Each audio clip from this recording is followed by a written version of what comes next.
Those of you who are followers of my channel may have noticed that I've been doing a lot of videos recently about different shafts in my equipment and different items that I'm putting in my bag. And all of this is kind of just getting to the idea that I am going in for a club fitting because I've reached a point in my game where my skill has improved enough to where getting fit for a set of clubs that's going to help me consistently deliver the best face down at the ball is probably what's going to get my game to that next level, or at least make me more confident in some of the equipment choices that I do have. And I want to actually talk about some changes that I've made in my bag in preparation for that, and some things that I'll be looking forward to going into my fitting. And we're going to talk a little about where my mind's at, what I'm going to be looking at when I go in for my fitting, and some things that you may be able to take away from this on what you could possibly be doing to make your bag fit your game better. Let's do it right now.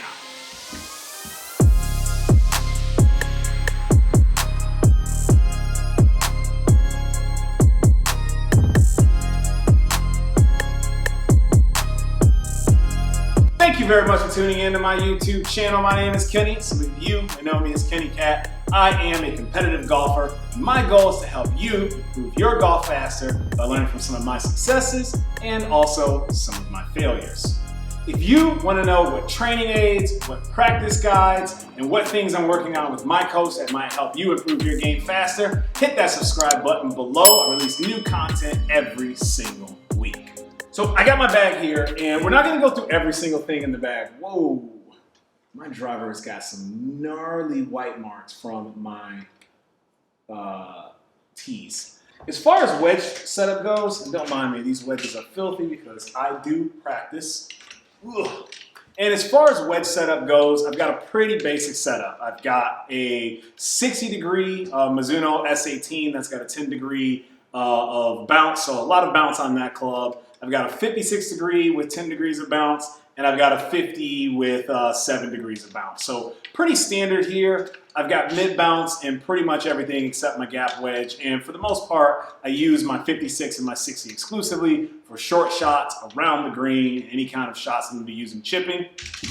I also have the Mizuno JPX 900 forged irons, and I've got Project X 5.5 shaft. This is all in a video. I'm actually going to put a link in the description above. I'm not going to go too specific into it, but I've got a pitching wedge, 9-iron, 8-iron. But then we get into the next part of the bag, and we've got 2 more irons.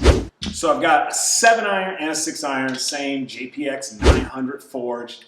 Dirty as all get up because I do practice with them. I used to carry the 5-iron in the JPX 900 forged, but here was the problem with the 5-iron. And this is where I think a lot of amateurs can really make some smart decisions in their bag. So this 5-iron, I don't know what the loft is, but it's roughly the same loft as most traditional sets 4-iron. So for all intents and purposes, I'm gonna find the loft and I'll put it down below. This is basically a 4-iron. So from the tee, my 5-iron was carrying 228 yards, right? Off of the tee. And again, that's really more of a 4-iron, which makes sense. But the problem was, from the fairway and pretty much anywhere else that wasn't a perfectly flat lie or a perfect set up lie, it was carrying about as far as my 6-iron. And that basically came down to strike.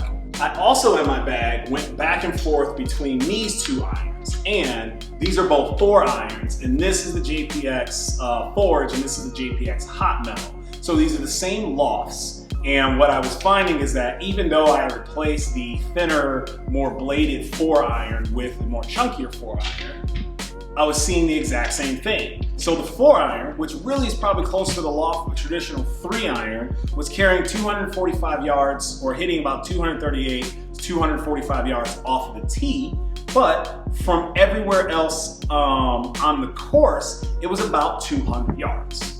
In real world gaming scenarios, my 6-iron, my 5-iron, and my 4-iron of all different lofts and different lengths were basically going about the same yardage when you're talking about hitting from the fairway or from the rough. And this all came down to my quality of strike. Like, I'm not the best ball striker, and when you have less loft and loft gets taken away from you, you've got to strike the ball a lot better in order to get the distance that you expect to see. But from a tee, all three of these clubs were perfectly gapped. They were about 10 to 15 yards away from each other. So these two clubs, the 4-iron and the 5-iron, really didn't fit in my bag because they served no purpose other than tee shots that I wasn't hitting. So that got me thinking, I needed to find a club that could help me hit 200 yards, 215 from the fairway, and also 230-ish from the tee. So that led me down to this club that I put in the bag.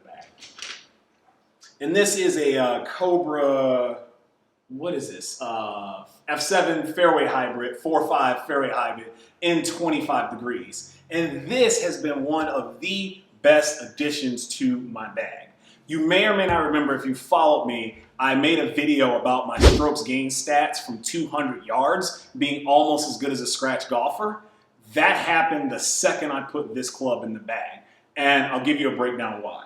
I'm actually glad the camera died out because it let me adjust the light settings and I can tell that it's much better. So my 4.5 hybrid is a 215-yard club, just hitting it normally from the deck or from the grass or from wherever.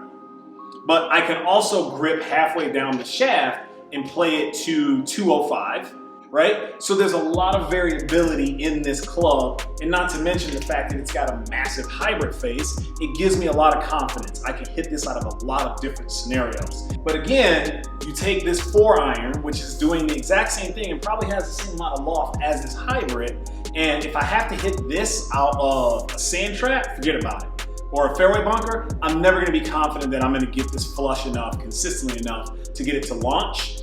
Or if you put me in a little bit of rough, like I'm not consistently good enough on my strike to get this ball to launch, even though I have the speed. So it really came down to me just being honest about my game and taking ego out of the equation. What club is going to most effectively help me hit a 200-yard number, carry, when I know I have to carry a 200, right? Because the 6-iron is only carrying 195, 194-ish. It's not gonna carry 200.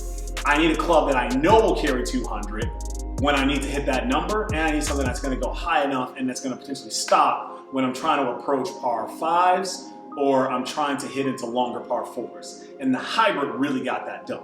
But it doesn't stop there because I also have had this in the bag as well.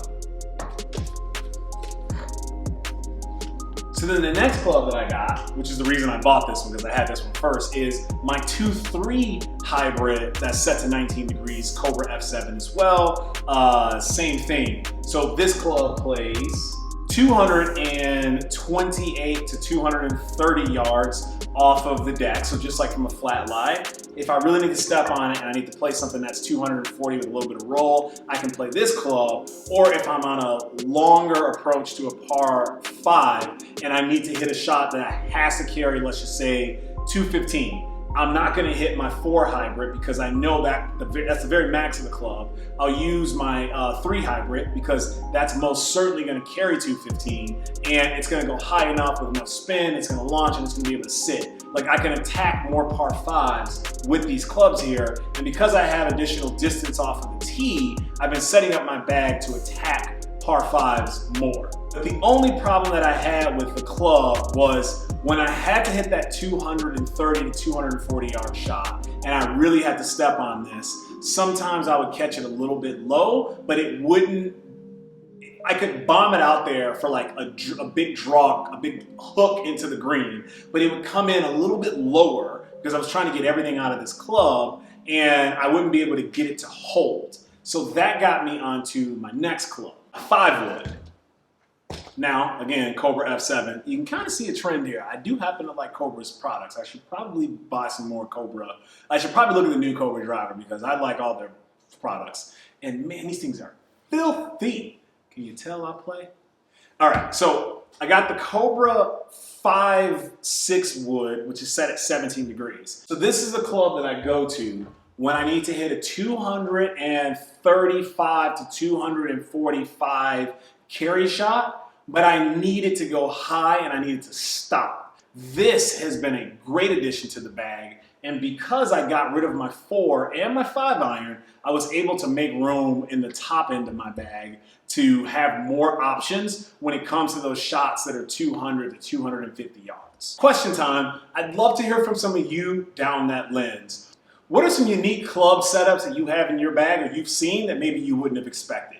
Let me know in the comment section below. I just felt that I would share some of this with you before I go into my fitting, because I think it is important to talk about something that we don't really notice a lot as amateurs, which is a lot of us are just buying our bags based off of what we see professionals set up with, and I myself have fallen victim to that. And like, I don't have any ego in my bag. Like, I don't care that I have, what, 1, 2, 3, 4. I have 5 head covers in this bag. Like, I don't have a 5 iron. I could care less. I hit a hybrid, but I know for a fact when I pull that club, I'm gonna get it where it needs to go. And I think that is something that I've learned throughout this process of playing and getting better. Like, I don't care what the club number says. I don't care what the marketing says. I don't care what the branding says. At the end of the day, I look at my shots from the distances that I need to hit them. I've got problems with hitting 120 yards on the number. I try to grip down on my pitching wedge. That doesn't give me the ball flight that I like, and hitting my gap wedge full out to get to that number is not as consistent as I would like it to be. So I'm gonna find a solution to solve that distance problem, right? I look at it from a perspective of, I wanna hit this shot. I know what I want the ball flight to look like. What's the best tool that can help me do that? As opposed to, you know, going at it from the perspective of, here are the best tools, which of these do I like the most? Like, that's how you end up with a garage full of a whole bunch of tools you don't need and a bunch of projects you're never gonna do. I want a club that'll help me hit 175, 185, and 195 yardages more confidently. I also want a 3-wood or a club behind my driver that's gonna make sure I can consistently hit 255 to 260 yards of carry, if not total rollout. And I also want a driver that's gonna give me a very confident feel and allow me to basically swing it as hard as I want while still trusting that it's gonna find the planet or the fairway or still be in play. So I don't know when I'm gonna have the fitting video. It's gonna take some time. I have it scheduled coming up within the next couple of weeks, so I will try to get that out to you and do the whole thing. We'll have to probably chop it up in a couple of different series. I don't know how long the fitting is gonna take, but I can't imagine it's gonna be anything shorter than the 10-minute videos I normally make. So stay tuned for that. Super excited to show you exactly what I'm going to be having in my bag for 2021. That's really all I got for you down that lens. As always, thank you very much for watching my YouTube channel. Deuces, people. Let's keep it moving.